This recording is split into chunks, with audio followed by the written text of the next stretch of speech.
Que Dieu soit béni ce soir. Vous savez, j'étais là et j'étais en train de parler avec le pasteur Lenel et je disais, le message que j'ai convient à l'église. Amen. Parce que il était en train de prendre forme dans mon esprit et je voyais les témoignages. Et les témoignages confirmaient la parole que Dieu m'a donné de vous apporter ce soir. Et je voyais que c'était le mot de Dieu. Parce qu'il y a des frères qui ont témoigné de Jésus, qui ont élevé Jésus. Amen. Il y a un frère qui chantait sur des miracles et des guérisons. Amen. Et ce soir, le message parle de guérison, il parle de miracles. Et on doit élever Jésus ce soir. Amen. Plus que jamais, on doit élever Jésus. Amen. Je remercie d'abord le pasteur Samuel de m'avoir invité. Je prends le micro à la main parce que je n'arrive pas assez près. Aujourd'hui, on dirait qu'on a oublié la personne de Jésus dans nos églises. Aujourd'hui, on est plus fidèle au local, on est plus fidèle à un poste qu'à Jésus. Nous, à Perpignan, on fait beaucoup de missions et je n'ai rien à dire pour les missions. C'est bien les missions. Mais des fois, les missions font oublier Jésus. Parce qu'on élève trop les hommes des fois. Et il faut cesser d'élever les hommes. Amen. Il faut qu'on puisse voir la gloire de Dieu. Amen. À travers la parole de Dieu. À travers le message de Dieu. Et c'est là que Dieu se manifeste pleinement. Parce que je tiens à vous dire quelque chose. Chez nous, il y a beaucoup de personnes qui ont touché à la drogue.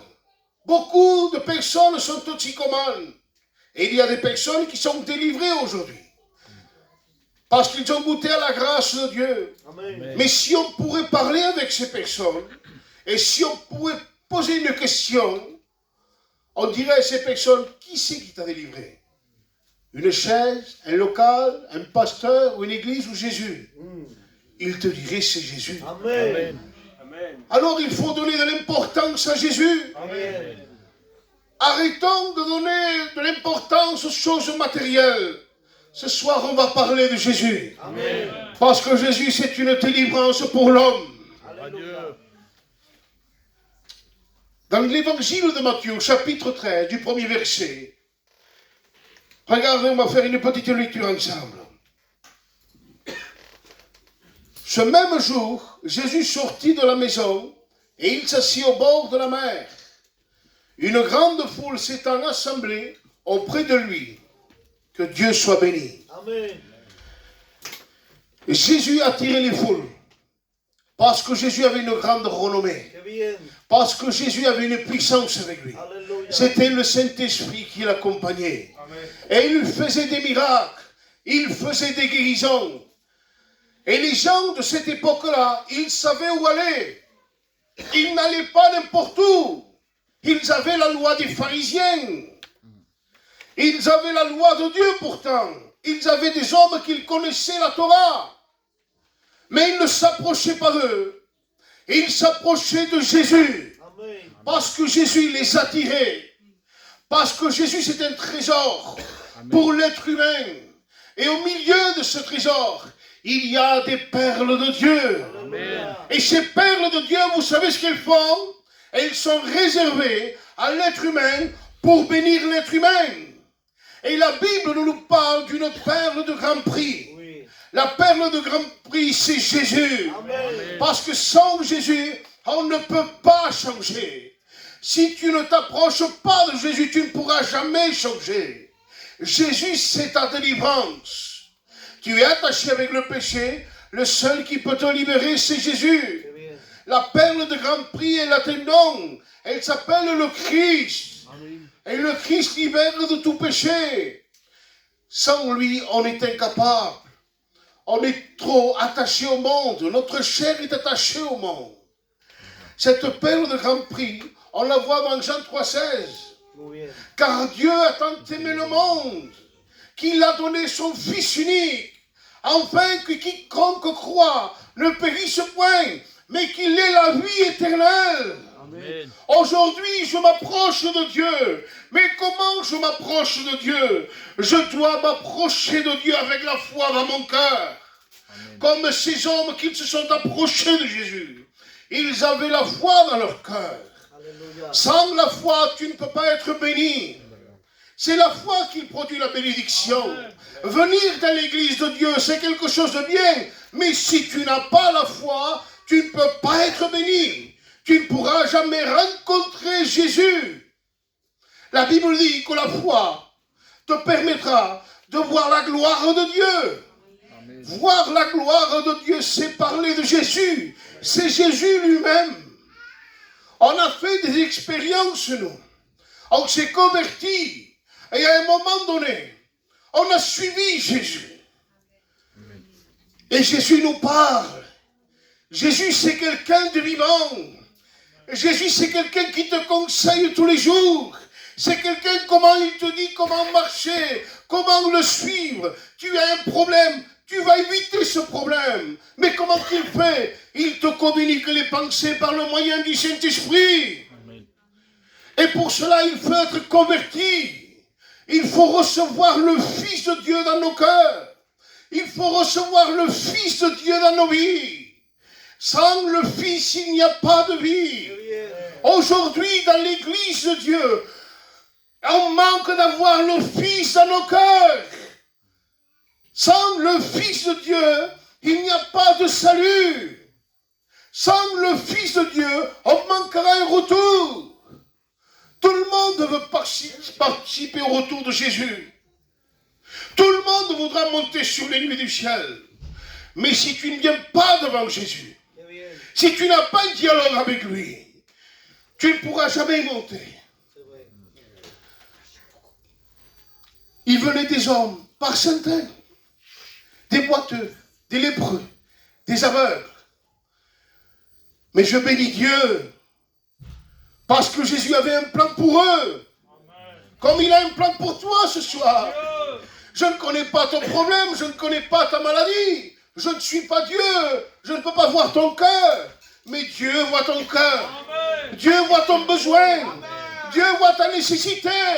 Et quand il voit ce fardeau qu'il y a dans ton cœur, je te dis qu'il veut le consoler. Parce que la Bible dit qu'il est le prince de la paix. Et l'admirable conseiller soulage le cœur de l'être humain. Tu sais pourquoi ton cœur a un fardeau? Ce fardeau se nomme le péché. Le péché est destructeur. Le péché pour toi, ce n'est qu'un mot. Mais moi je te dis que c'est un mot, mais avec des actes. Parce qu'il te pousse à faire des actes dans le monde. Il te pousse à suivre l'ennemi de nos âmes. Et il met des plans dans ton esprit. Des plans dévastateurs. Des plans qui vont te causer la ruine. Dans ta vie. Dans ta maison. Pour tes enfants. L'héritage que tu vas laisser à tes enfants, à ta maison, il se nomme le péché. Et Romains 6,23 dit ainsi que le salaire du péché, c'est la mort. Mais le don gratuit de Jésus-Christ, c'est la vie. Amen. Et ce soir, Dieu est présent pour te donner la vie. Il y avait des estropiés, la Bible dit. Vous savez ce qu'est un estropié? C'est quelqu'un qui ne peut pas bouger ou quelqu'un qui lui manque un membre. Et pourtant, ces personnes s'approchaient de Jésus. Mais quand ils s'approchaient de Jésus, il se passait quelque chose. Il y avait cette foi dans leur cœur. Cette foi qui est comme un grain de sénévé. Cette foi qui produit le miracle de Dieu. Parce que la foi, quand on possède la foi, on fait bouger le bras de Dieu. Quand tu t'approches de Dieu, demande à Dieu la foi dans ton cœur. Afin de recevoir quelque chose de Dieu dans ta vie. Si tu veux une bénédiction, il te manque ce grain de se lever, tu ne pourras pas la recevoir. Mais si tu as ce grain de se lever, si tu pries Dieu, si tu demandes à Dieu, Dieu te bénira. Amen. Dieu fortifiera ta foi quand tu vas lui demander. La foi fait mouvoir le bras de Dieu. Amen. Mais aujourd'hui, Église de Dieu, on a perdu ce crainte de se lever. On croit en Dieu, on croit en salut. Et on ne voit plus la gloire de Dieu. Vous savez pourquoi on ne voit plus la gloire de Dieu? Parce que ce grain de se lever n'y est plus dans notre cœur. On a simplement la foi pour se sauver. Pierre et les disciples, à un moment donné, ils voulaient chasser des démons. Mais ils ne pouvaient pas. Et Jésus va les réprimander en disant, il vous manque la foi. Jusqu'à quel moment il faudra que je reste avec vous? Jusqu'à quel moment? Et pourtant, ils étaient convertis. Pourtant, ils appartenaient à Dieu. Mais il y a des degrés de foi. Et pour avoir le résultat qu'on veut des fois, il faut persévérer dans la foi. Amen. Il y avait des possédés. Des personnes qui étaient enchaînées. Des personnes qui étaient enchaînées avec l'ennemi de nos âmes. Ces personnes ne pouvaient plus se défaire de leurs liens. Parce que l'ennemi sait nous prendre. Et il sait comment et de quelle manière nous attacher avec des liens. Vous savez ce qu'il fait? Il est très silencieux. L'ennemi est très silencieux. Il s'approche de nous parce qu'il nous voit comme des brebis. Et lui, c'est un loup ravisseur. Il s'approche de nous. Petit à petit, il fait des petits pas. Et quand il fait ces petits pas, il attend que la brebis ait un moment d'inattention. Et il se jette sur la brebis pour la dévorer. Et la brebis est morte sur le coup. Des fois, le péché, l'ennemi, il dévore l'église de Dieu. Il dévore l'être humain. Et on ne le voit pas, on ne l'entend pas, mais il est là. Il sait se camoufler. Je te dis quelque chose, des fois tu ne comprends pas pourquoi tu pêches. Mais moi, je te dis, même que si tu n'entends pas, l'ennemi est à côté de toi. Et c'est lui qui te fait pécher. La Bible dit que c'est le père du mensonge.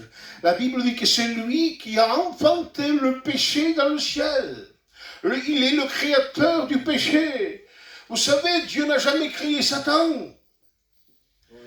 Dieu a créé Lucifer, être de lumière, un ange qui était beau. Mais lui s'est changé, s'est corrompu par l'état du péché, par l'état des ténèbres. Et maintenant, quand il voit que quelqu'un vise avec Dieu, il veut le corrompre aussi. Il veut le changer aussi. Il veut lui transmettre, lui donner ses ténèbres. Mais ne touchez pas aux ténèbres. Parce que celui qui touche au péché, il y a une condamnation pour le péché. Et la condamnation, c'est quelque chose de terrible. Il y aura à un moment donné un jugement. Le jugement de Dieu va s'abattre sur la terre.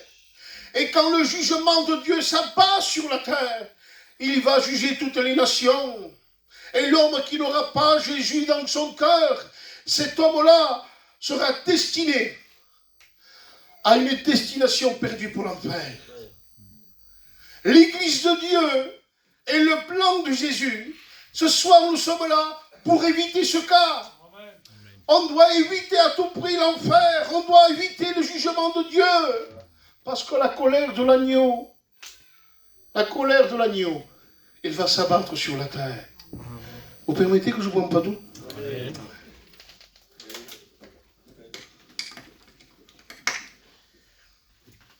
Comment éviter? Comment éviter le jugement? Parce que le péché me condamne. Si je vis avec le péché, si le péché est sur moi, il me condamne. La Bible dit que le sang pardonne de tout péché. Amen. Que le sang de l'agneau pardonne de tout péché. Adieu. Si ton péché est grand, aussi grand qu'une montagne, la Bible dit, où le péché abonde, la grâce de Dieu surabondera. Adieu. Amen. Si ton péché est terrible, qu'il est de couleur cramoisie, la Bible dit que Dieu effacera ton péché. Parce que le sang est précieux. Parce que le sang de l'agneau, il n'est pas comme le sang des boucs, ni des taureaux. Il l'effaçait simplement. Mais le sang de Jésus, vous savez ce qu'il fait, le sang de Jésus? Il ôte le péché. Et une fois qu'il a ôté le péché, Parce que le sang de Jésus, vous savez ce qu'il fait aussi? Il parle. Et qu'il parle. Il crie pardon pour toi. Il dit, j'ai payé pour lui. J'ai payé pour lui. Ils ne doivent pas maintenant passer dans la grande tribulation. Ils ne doivent pas passer maintenant pour ce chemin des tortures. Mais aujourd'hui, je dois les sauver avec moi. Parce que le sang est payé. Le sang est d'une grande valeur. Vous savez ce que fait le sang de Jésus? La Bible dit que le sang de Jésus nous rapproche de Dieu. Amen. Parce que le péché mettait un obstacle devant Dieu et devant l'être humain. Il s'était comme un mur, comme une grande séparation. On ne pouvait pas voir Dieu, on ne pouvait pas voir la gloire de Dieu. Mais quand des hommes ont demandé pardon, Dieu a brisé ce mur. Et maintenant, tu peux voir la gloire de Dieu. Et maintenant, tu sais ce que tu peux faire, tu peux t'approcher de lui. Si je vous ai dit que moi, je parlais avec Dieu et que Dieu me parle, c'est parce que ce mur est cassé. Amen. On doit casser ce mur. On doit casser cet obstacle dans nos vies. Comment casser cet obstacle dans nos vies? C'est toujours la même chose. Il faut s'approcher de Jésus. Parce que Jésus t'accorde la liberté de s'approcher de lui. Venez à moi, la Bible dit. Vous tous qui êtes chargés et fatigués, et je vous donnerai du repos. Le repos de Jésus. C'est un repos pour l'infinité. Pour toute l'éternité. L'homme veut te donner un repos. Il y a des docteurs aujourd'hui. Vous savez ce qu'ils font, les docteurs? Ils calment l'être humain. Tu as une angoisse, tu as une dépression. Viens, approche-toi. Tu sais ce qu'on va faire? On va faire quelques séances. Et à un moment donné, on va te donner des comprimés si on voit que ça ne va pas. Et ça va te calmer. C'est le plus grand mensonge du monde. Regardez quelqu'un qui a une dépression, quelqu'un qui a une angoisse. Il prend des comprimés. Je m'excuse ce soir s'il y a des personnes qui ont fait des dépressions. Il est en train de gonfler, mais son esprit ne change pas. Son esprit a besoin de Jésus. Amen. Parce que dans le livre des Hébreux, au chapitre 10 et du verset 22, regardez ce qu'il dira. Approchez-vous d'un cœur vrai, purifié d'une mauvaise conscience. Parce que Dieu va même purifier ta conscience. Dieu va purifier ton esprit. Vous savez que le sang de Jésus ne purifie pas l'extérieur. Mais le sang de Jésus purifie l'intérieur. Amen. Il purifie ton esprit, ta conscience, tes émotions, tes pensées mauvaises. Il va corriger même ce qu'il y a de mauvais à l'intérieur de toi. Tout ce que tu voyais dans le monde qui t'attirait, qui t'éblouissait, tout disparaîtra. Tu verras ces choses-là comme un dégoût. Tu ne les aimeras plus. Dans le passé, il y avait de l'amour pour ces choses. Mais aujourd'hui, quand tu possèdes Jésus, Alléluia, tu as la vision de Dieu. Alléluia. Et tu peux contempler maintenant la pauvreté qu'il y avait dans ta vie. Et que tu te disais en toi-même, maintenant, je ne veux plus goûter à ces choses du monde. Parce que je vois que ces choses du monde m'ont fait beaucoup de mal. Elles ont fait du tort à ma vie. Elles ont fait du tort dans mon foyer, dans mes enfants. Je veux rechasser ces choses du monde par le nom de Jésus. Parce que le nom de Jésus est un nom puissant. Un nom qui guérit, un nom qui change les cœurs. Et ce soir, si tu veux que ton cœur soit changé, il faut passer devant la croix. Amen. Amen. Amen. Est-ce que vous êtes avec moi ce soir? Amen. On peut aller plus loin alors. Amen. On va continuer alors. Le sang de Jésus, son Fils, nous purifie de tout péché. C'est le sang du Fils. Parce qu'un Père a donné un Fils. Et il y a la plus belle des images.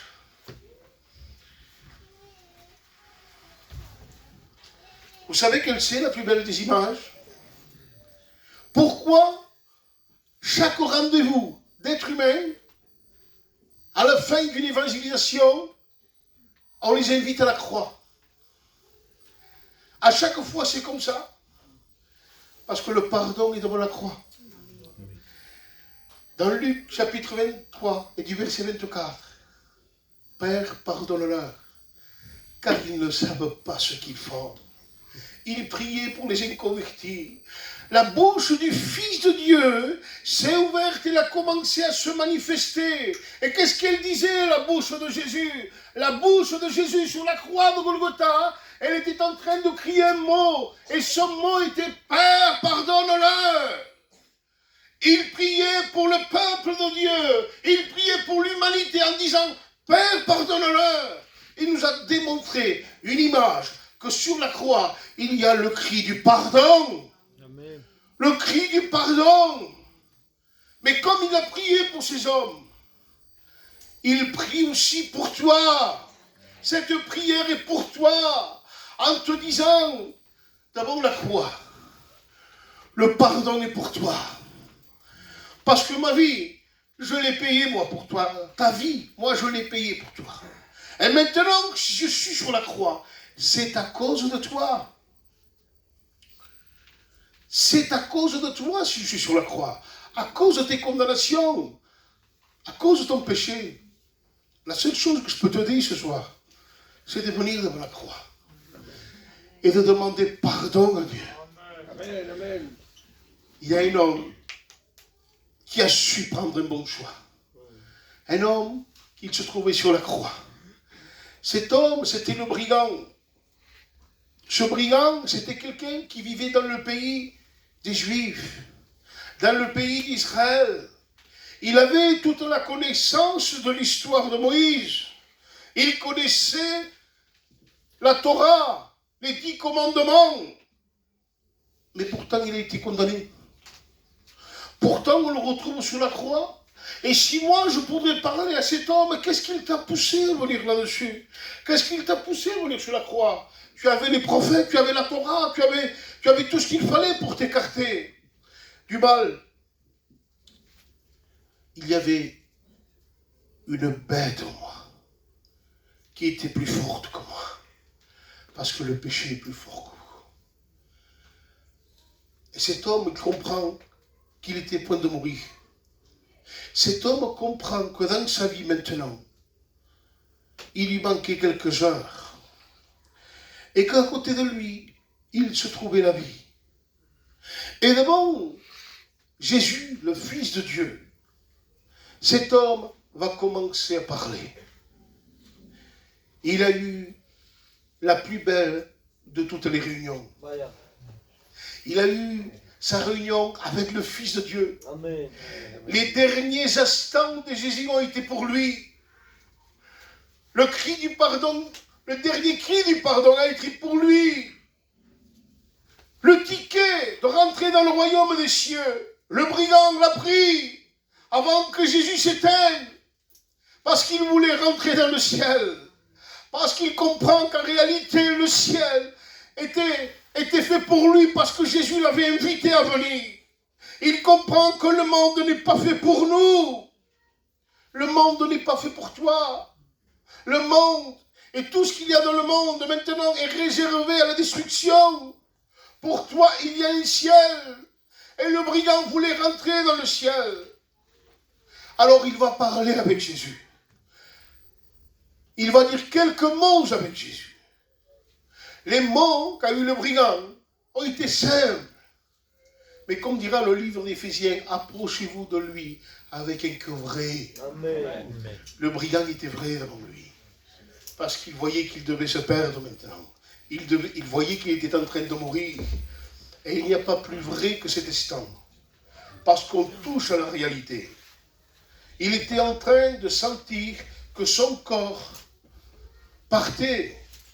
Il était en train de s'imaginer, je vais mourir. Voilà les pensées qu'il travaillait le brigand. Alors quand il voit Jésus, il se dit, c'est lui que tout le monde acclame. C'est lui qui attire tout le monde. C'est lui qui guérit tout le monde. Et maintenant, moi, je suis à côté de lui. Et je perds mon temps. Comme toi, tu perds ton temps ce soir. Tu es à côté de Jésus. Et tu perds ton temps. Parce que la conscience n'est pas touchée encore. Quand tu verras la réalité s'accomplir, tu changeras de comportement.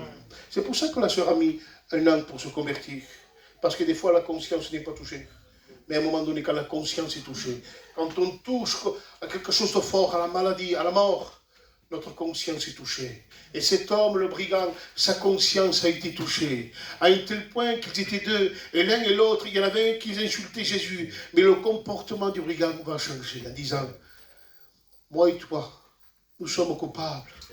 Mais lui, c'est un innocent. Le langage que parlait Jésus, c'était un langage nuit à la croix. Il ne parlait pas. Il ne disait pas un mot. Il recevait des coups.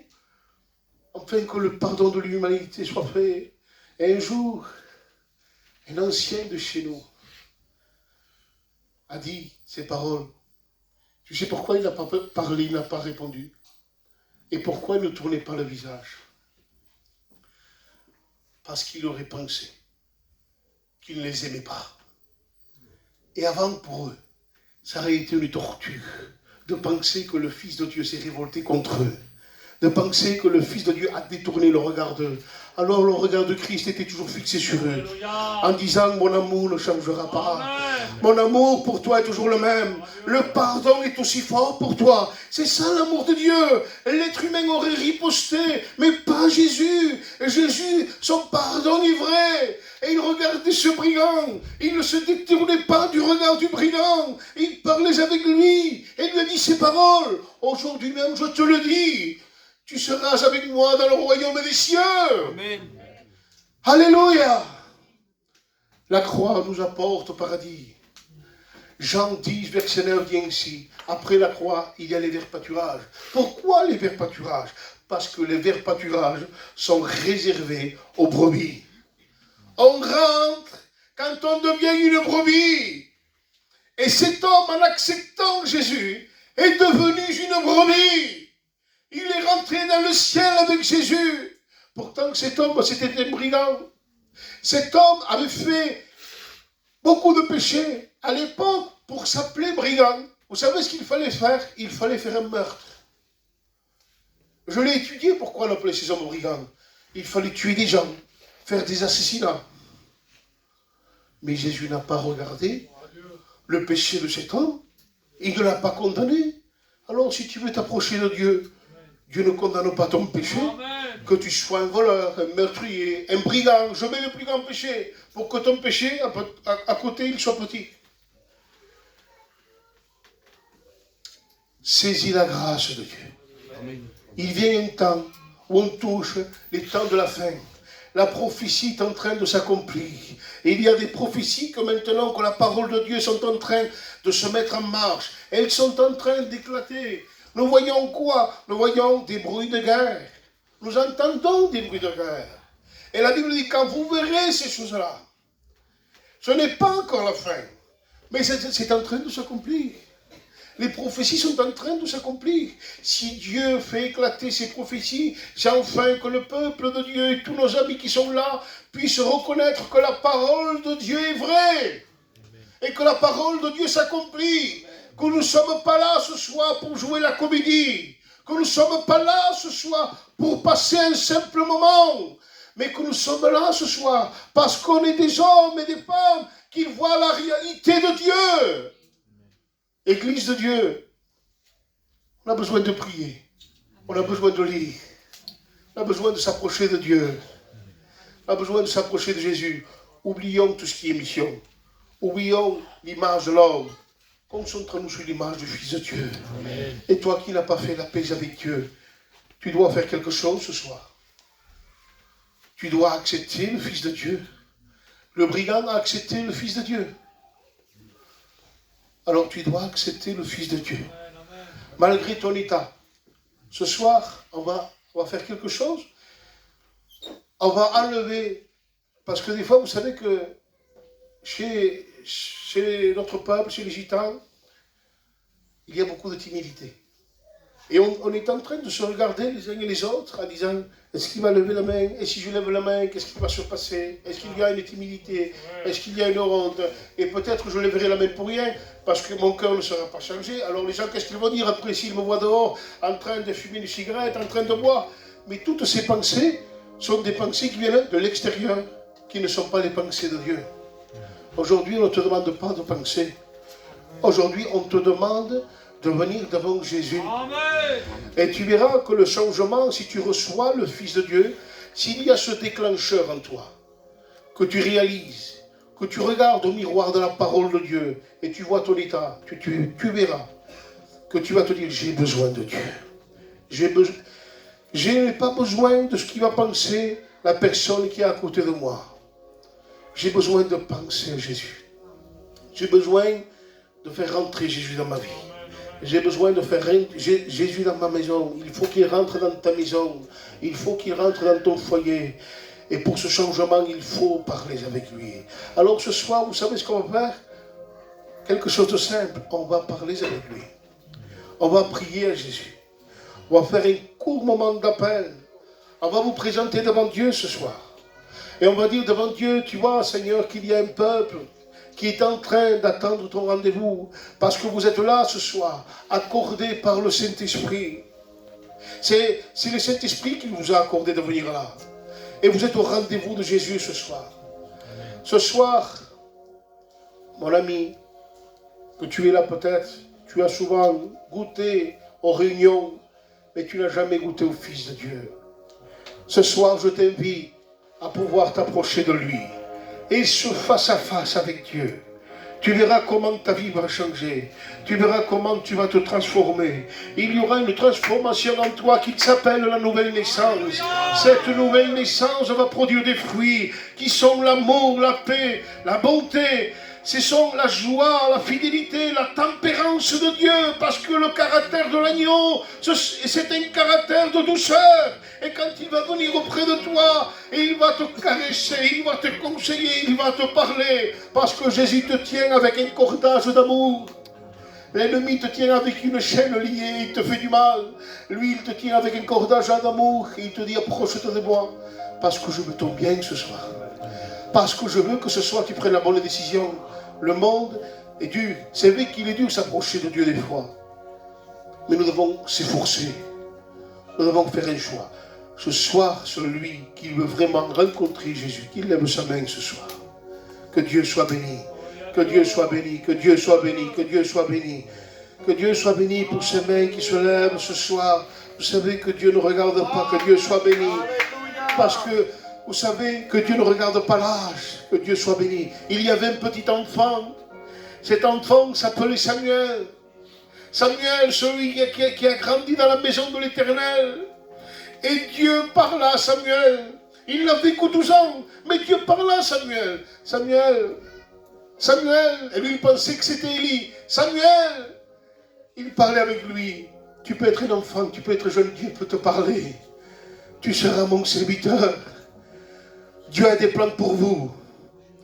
Dieu a des plans pour vos vies. On va prier ce soir.